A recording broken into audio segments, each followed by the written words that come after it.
We're going to take your phone calls with Dr. Betty Martini in just a moment, but first, Dr. H.J. Roberts, a world expert on aspartame, and he has testified before Congress in 1984, selected as the best doctor in the United States. And he wrote, kindly dedicated to me, the medical text, Aspartame Disease and Ignored Epidemic. He is a diabetic specialist. He's now in his 80s and still writing, having completed the manifesto. He has written several books and has many tapes on aspartame. He's one of the few and the one who coined the term aspartame disease. Here he is, Dr. Roberts. Dr. Roberts, how are you, sir? Good morning. Good to have you with us. Now, tell me, how did you get involved in looking at aspartame?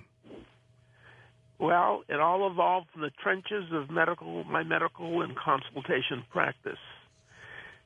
The aspartame was first approved in July of 1981. And since I am an endocrinologist and see people who have to abstain from sugar, diabetics, people with hypoglycemia, and so forth, here was something that they enjoyed taking that had no sugar, no cholesterol, no sodium, and it seemed great. And so I was initially very pleased with it. But then over the next several months, or a year or so, I kept seeing problems that I had not previously encountered. And through a lot of observation and the input of some very wise patients and some laboratory studies that we did, it all seemed to focus upon the aspartame, the chemical, which was put in first as a tabletop sweetener, and then in 1983 in soft drinks over the violent objections, incidentally, of the soft drink industry. And it evolved from there. I was extremely critical of my thoughts, saying, well, maybe all this is just coincidence. But as case after case piled up into the hundreds and then over the thousands, it was obvious that this was a real entity. Did it seem to you, Dr. Roberts, that it was an accumulation effect of aspartame that was helping to cause this problem? That someone, let's say, who had never ingested it before, maybe would never show symptoms, but if you had been drinking or eating or ingesting something with aspartame over years, you'd begin to see some symptoms? All the above. I mean, some people, from the first time they took it, would experience, for instance, a convulsion. And others, it was cumulative. It took time for them to become, quote, allergic to it or sensitive to it. And the it was either the aspartame itself, which is a chemical, or its various components, which you probably know about. And this has been 25 years of my research. In some pharmaceutical drugs, of course, they'll give us the symptoms of possible side effects, and it affects some people that way. They might get a racy heartbeat or whatever the particular symptom is for the particular drug they're taking. But it doesn't happen to everybody, but some people get it. With aspartame, is the percent much higher in terms of people who are going to have effects, who are going to get sick? Well, it's incorporated in many medications, especially for children, so-called patient-friendly. And they can have problems right from the very beginning or after they've taken it a while. And there's every variation of it. It's a complex problem that confronts physicians and patients and, of course, manufacturers and, of course, the FDA. Because this aspartame disease is widespread, and it's been promoted by a number of powerful economic and political and professional interests. Dr. Roberts, would you go into sudden cardiac death, the athletes, Betty, dropping it's dead? so nice chatting with you. Yeah, she's been hanging on all night. Betty Martini. Yes. I wanted you to know. I was supposed to get a 3 a.m. call. But this 3 a.m. call was not for me. It was for the nation, for all Americans. That's right. This 3 a.m. call. and it's about our lost medical and public health compass. Everybody's, realized we've lost our moral compass, but we've also lost our public health compass. And this is just one part of this whole phenomenon, as you know, Betty, dear. Yeah. I wonder if you would, It leads to what I call, the bees is called the people collapse syndrome. With the bees? Yep. They're disappearing. Yeah, and we should not be too complacent about this because it's a cumulative thing with many other factors. Absolutely. In my book last year, it's called Protecting Mankind.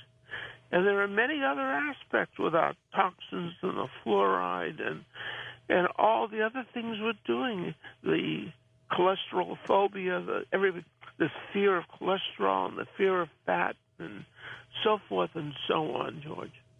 Could you tell them about sudden cardiac death? I know that you were, remember Pilcher's dad, and you're in West Palm Beach where he died, and about Diane Fleming, who's in prison, whose husband was an athlete, and we still haven't gotten her out. She's in the movie Sweet Misery, A Poison World. What happened there? Well, her husband was very athletic, played basketball, and he drank Diet Pop all day long. He took Metrex, all different products with aspartame, and for years, and she tried to prevent it. She's a little Sunday school teacher, and finally, one day, he takes 3 times the amount of creatine. You have to remember that aspartame interacts not only with drugs, but with supplements and vitamins, I guess. With creatine and this type of thing.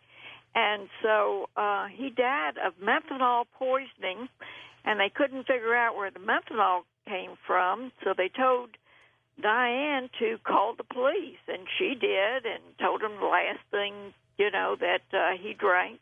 She took 3 lie detector tests and passed. Oh, my gosh. And they put her in prison for 20 and 30 years in the Sweet Misery of Poison world. And of course, what happens with this methanol is, first of all, it converts to formaldehyde in the liver, but it shoots back, as Dr. Bowen said, in the bloodstream. And then a toxicologic report was done showing that the last thing that he drank, the 3 times the amount of creatine, actually caused his death.